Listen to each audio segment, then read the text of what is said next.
Hello. I changed scenery today, sit somewhere different, so everybody's got a different view of my home. Let's wait and see if anyone's going to come on. I was thinking earlier that anyone thinks this is an easy thing to do, coming on live on Facebook. Really isn't. Hi, Joyce. Oh, I'm glad you're on, darling. I've not seen you in ages. I was just saying, Joyce, that anybody who thinks that coming on Facebook Live is easy is very much mistaken. Hi, Nikki. It's actually, I find it, hi, Nikki. I find it nerve-wracking. I really do. Every time I come on here, my stomach churns. Absolutely churns. And I get so scared, but it's like, feel the fear and do it anyway. I was talking to a friend last week about the book. I've never actually read it, Feel the Fear and Do It Anyway. And I was talking to her about it, and then I went down the street to the grocery store, and I ended up in the charity shop. And what book did I see? Feel the Fear and Do It Anyway. So I think the universe was telling me something, so I bought it for $1. Anyway, so I know you know a little bit about me, Joyce. We went to school together. Nikki, you know a little bit about me, but other people don't know really who I am. They kind of know a little bit maybe about what I do, but they don't know who I am. So I thought I would just tell everybody a little bit about me and my story and how I came to do what I'm actually doing now. So I am living in New Zealand right now. I am 53 years old. I have 2 teenage daughters and 1 dog, Zaki. He's over there. There he is, lying on his back. I used to have 2 dogs, but one died a few weeks ago, unfortunately. So I'm originally from Plymouth, which is in the southwest of England, and I come from a naval family. So my dad was in the Royal Navy. And I moved to Edinburgh, Scotland when I was about 9 years old. So this is why I have this strange accent, which is a little bit English, a little bit Scottish, and probably a bit of Kiwi thrown in. So I was, what did I do for a living? Well, I was a nurse originally, and I never qualified because I just dropped out of that. And then I did a secretarial course, and I ended up being a PA for years and years. And I moved to London, and I lived there for a long time. And I worked in the music industry. And that was, huge learning curve, great thing to do. But when I went back to Edinburgh, which I was 30, I thought 30 was a crucial time for me to decide where I wanted to be. So I went back to Edinburgh, and that was when I met my now ex-husband. And I had my daughter, my first daughter, about 10 months later. So you can do the maths on that one. And we got married when Francesca was nearly 2, and then we had Eleni. And it was when Francesca was about 5.5 that we moved out to New Zealand. I was tired of the UK. I didn't feel it was a great place to bring up my kids at that time. Oh, sorry, everybody. Someone was just trying to call me on Facebook. How ridiculous. Anyway, okay. So I've lost my stroke now. I don't know what I was talking about. So yes, I was a PA, lived in London, and then, oh, hi, Brenda. Great to see you. I'm sorry I couldn't join in with your bottle of wine Christmas thing. That sounded like a really good Santa thing. Anyway, so we moved out to New Zealand when Francesca was about 5. Now, before I'd moved out, I'd started my photography, and I'd always had a love of photography. And when Eleni was about 5, I turned professional photographer. Now, I'd done quite a few photography jobs, but just sort of on and off.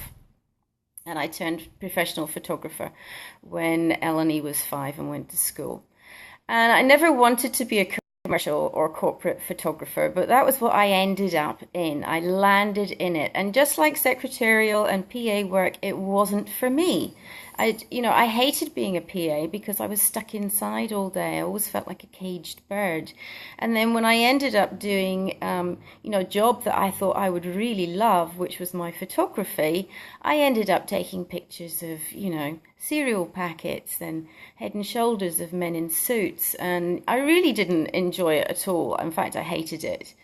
And then quite a few years ago now, probably about 9 years ago, my dad died suddenly, and then within a year my mum died as well, and they both died very young. My mum was just turned 70 and my dad, I think, was 73, just turned 73. And I was in my 40s and I thought, what am I doing with my life? What am I doing? So I decided that I would embark on a project that I had been thinking about for a very long time, which was I wanted to highlight amazing women. And I got the idea from an Annie Leibovitz book of portraits. Now, Annie Leibovitz, if you don't know, is a very famous American photographer. And I saw these wonderful portraits that she took of showgirls in Las Vegas. And on one side was a black and white shot of the real woman with no makeup, jeans on, all that kind of stuff. And then on the other side was the woman in color, in all her plumes and, fancy costumes and all the makeup and everything. And I loved the juxtaposition of these two people inside one body. And I had an idea of something similar. I ended up not doing that because it just didn't work out that way. But I did a 3-year project traveling around New Zealand, photographing all these amazing women. So we're, talking about some were famous, but most of them had never ever been heard of at all.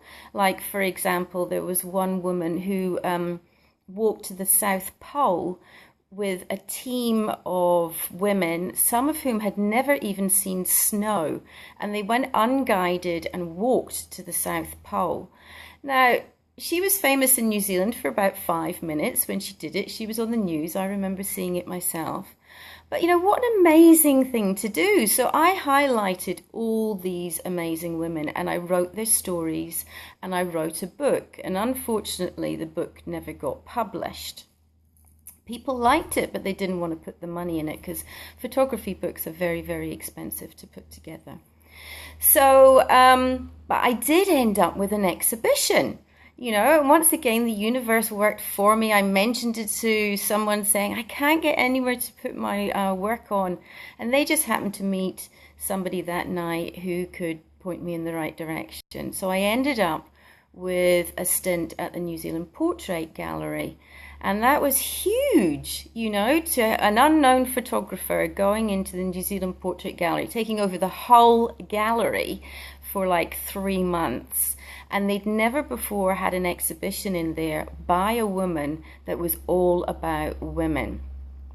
And the exhibition was a really big success. I got all kinds of people from all walks of life going into that exhibition, and I organized school trips for the girls in girls' schools to come down. Hi, Maureen, to see the exhibition because I wanted it to be inspirational to young women. So they could see all the things that they were capable of doing and to break down societal norms and just, fuck what everybody else is thinking and you can just do anything that you want. So that was my exhibition, okay?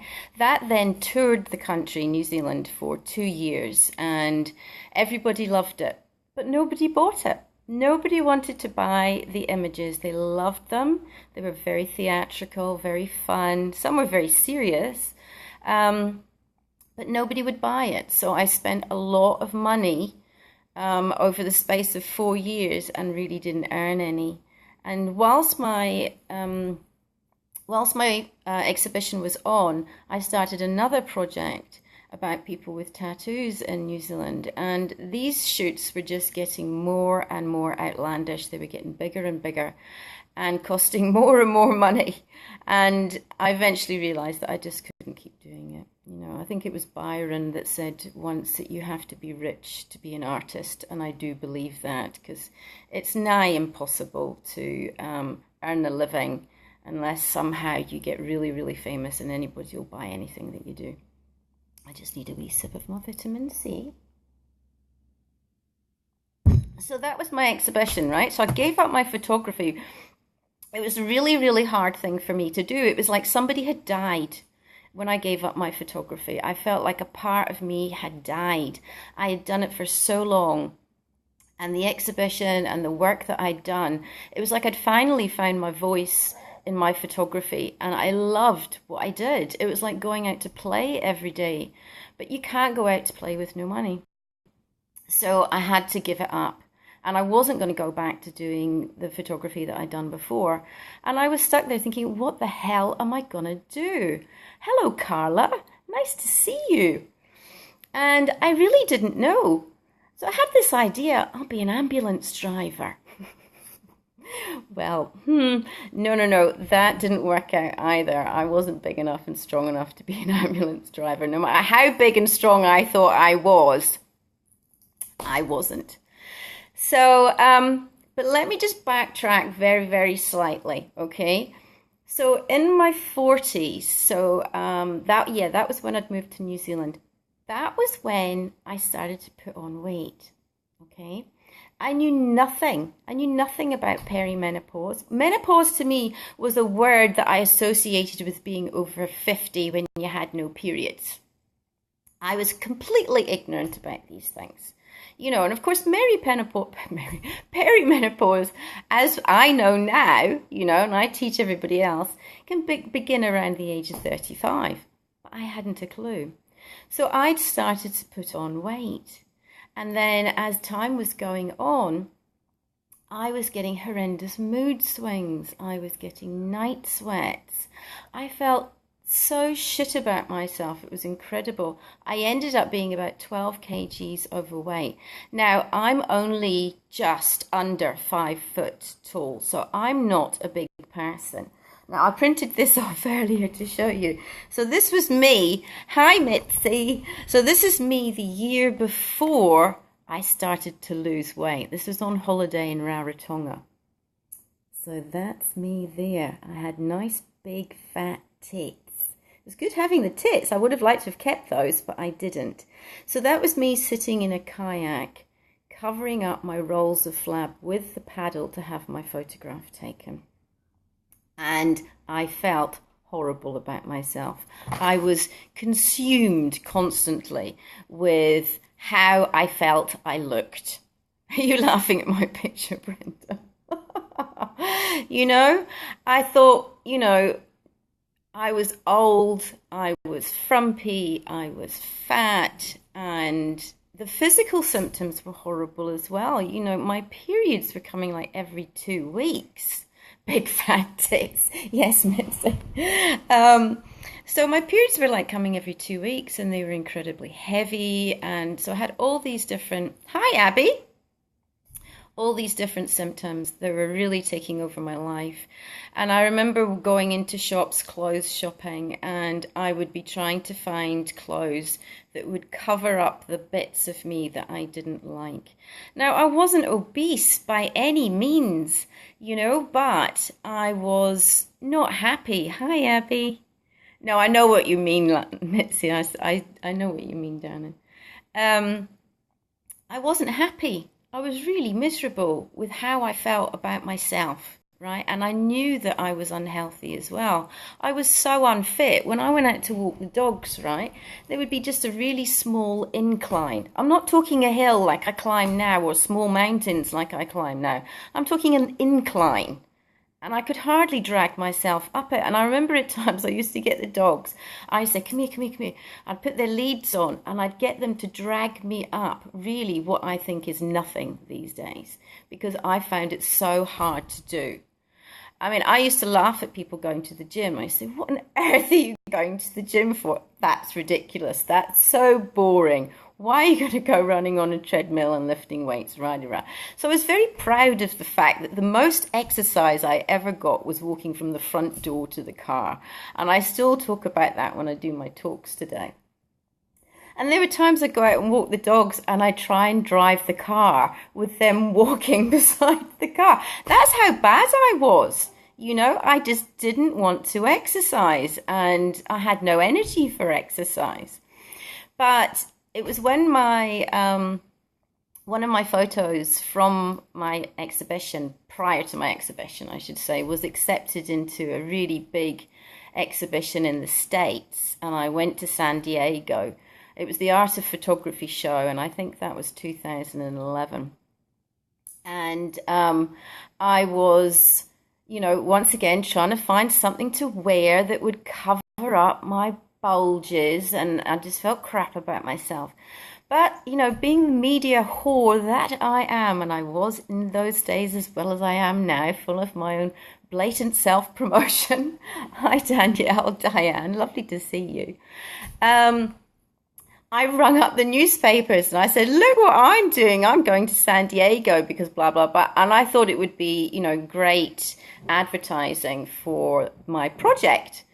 So anyway, this photographer came round and oh my God, she wasn't actually a photographer. She was a journalist who had a camera in her hand and didn't know what she was doing. And she took a picture of me. And I actually said to her at the time, you're awfully close with a wide angle lens. You might want to go back. Hi, Cindy. You might want to go back a wee bit further, you know, but she didn't. She took this close up with a wide angle lens right in my face. And that was what ended up in the newspaper. So when I came back, sorry, I've got something stuck on my lip. When I came back from the States, my family showed me the articles in the paper. And they just were stifling their giggles because the photo of me was really so, so bad. It was just one of the worst things that I had ever seen.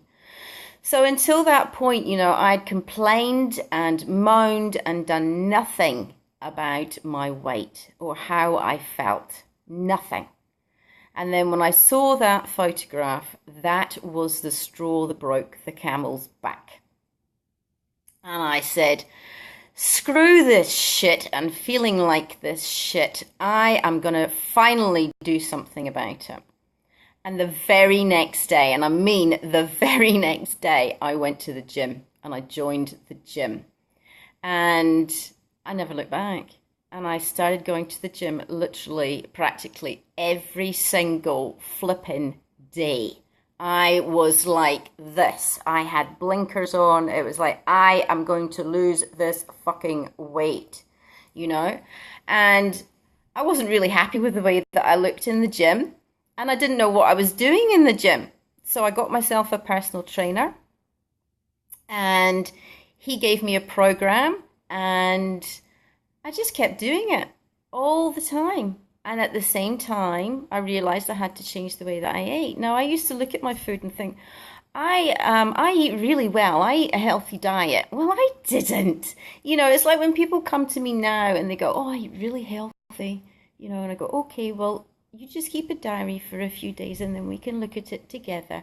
There's always room for improvement. Bev, I'm sticking. What does that mean?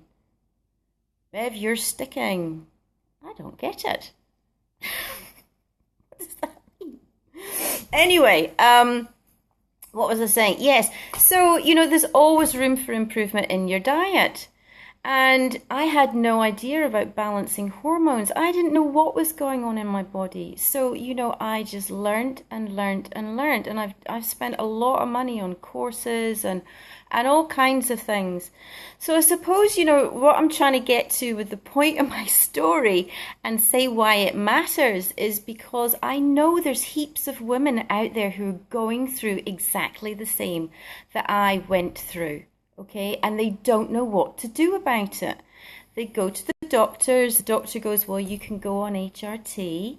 And if I'm going to be completely honest, which I always am. Oh, I see, Joyce. Okay, never mind. I hope it's back to normal now.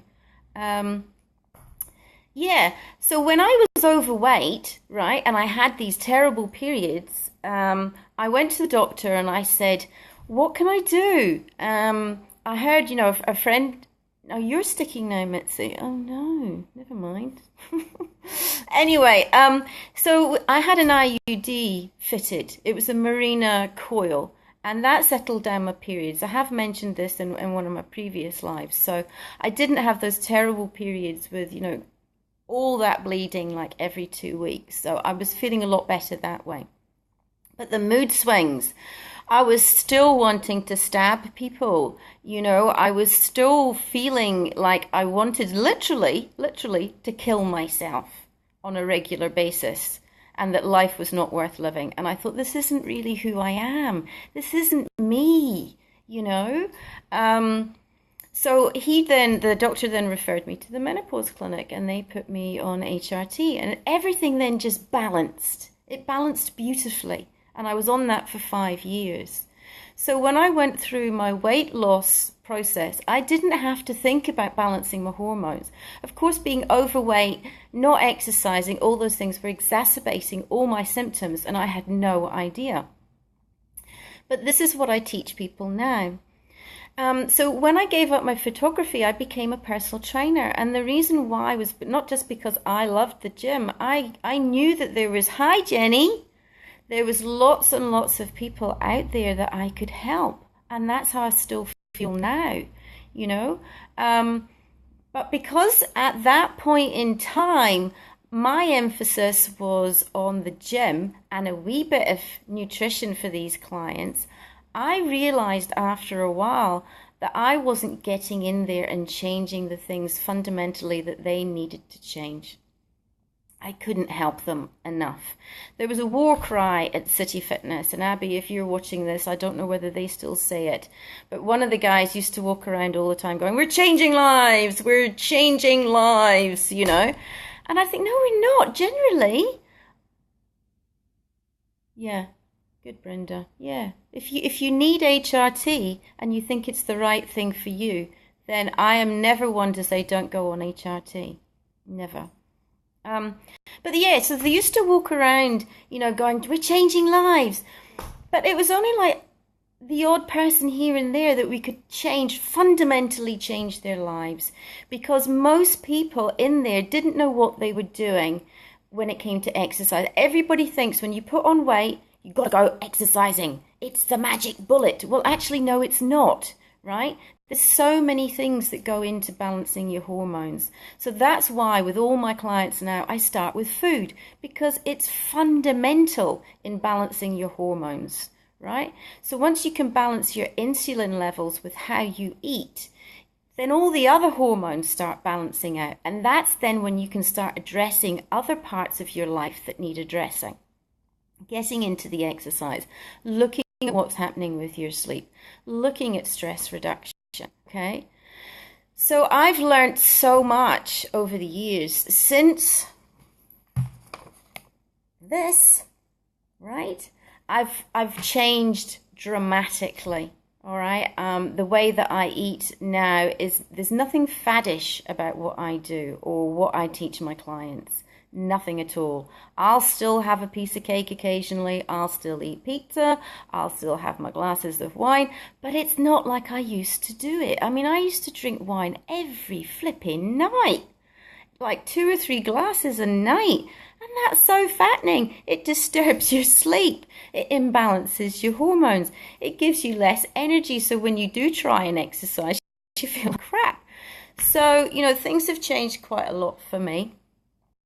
What are you saying, Mixie? It's about friggin' transform. Yeah, we do. We transform. We do transform. And I am, obviously, the oldest that I've ever been at 53. But literally, I am the fittest and probably the healthiest that I have ever been. And I know that you can change and turn things around if you really want to. But I think people get scared. I have people that will they'll email me or they'll text me. And I know they've done it on the spur of the moment. They've had this impulse, right? And the impulse is like, oh, I feel shit about myself. I've got to do something. Oh, she'll do. I'll contact her. Right? So I'll come back and I'll go, yeah, let's have a chat. Let's have an appointment. Let's see what's going on for you. And then before we even do it, they've run a mile. So that happens quite a lot with people because they're scared. They're scared to change. They're scared also to fail. you know. But when you work with a coach, right? So I've got my own coaches, right, in a different realm. So I'm talking business coaches for me. But if you work with a coach, hi Melanie, they keep you on track. And what you're doing when you go to a coach is you're getting their years and years of knowledge and expertise condensed into a short period of time. So to get to where I am now, right, we're talking 5 years of reading and learning and studying and making mistakes and doing my own thing, right? So that's how I know that what I am helping people with, you know, is based on fact, science, and what I know works, you know? So, I've lost my train of thought. Never mind, maybe I've been rambling for far too long. This has been quite a long one for me. Anyway, so that is really, you know, that's my story. That's who I am. And that's brought me to where I am now. And now I'm at a stage where I actually do feel that I help people change their lives. So when they go away from here, I want to say here, I don't mean physically here. When they go away from me, they have the tools in their toolkit and the foundation to take their life forward forever. You know, they don't have to go on diets anymore. They understand how to exercise intelligently. They know what's going on with the hormones in their body. They know what to do about sleep, stress, all kinds of things. And we work on mindset as well, because mindset is really important. You know, if you haven't got the right mindset, nothing's going to work for you. So yeah, so that's just me. So I think I'll go now and have another cup of coffee and do some work. And I've got somebody else to talk to at 10 o'clock. And it's nearly 10 o'clock, so I'd better go. Anyway, thanks so much, everybody, for coming on. It's been really great. So many people came on today. So above here, there's link to my Facebook group. So if you're not in it, please join. I'd love to have you in there. And the other thing is my 4-week Christmas program, which I'm starting. Oh, nice to see you too, Joyce. So my 4-week program is just an intensive before Christmas to give you those tools. So when you go into Christmas, right, you know how you can handle it. And you're going to come out the other side and your pants ain't going to be tighter. All right, so that's something to consider. You can always just go and have a look at the page that's up.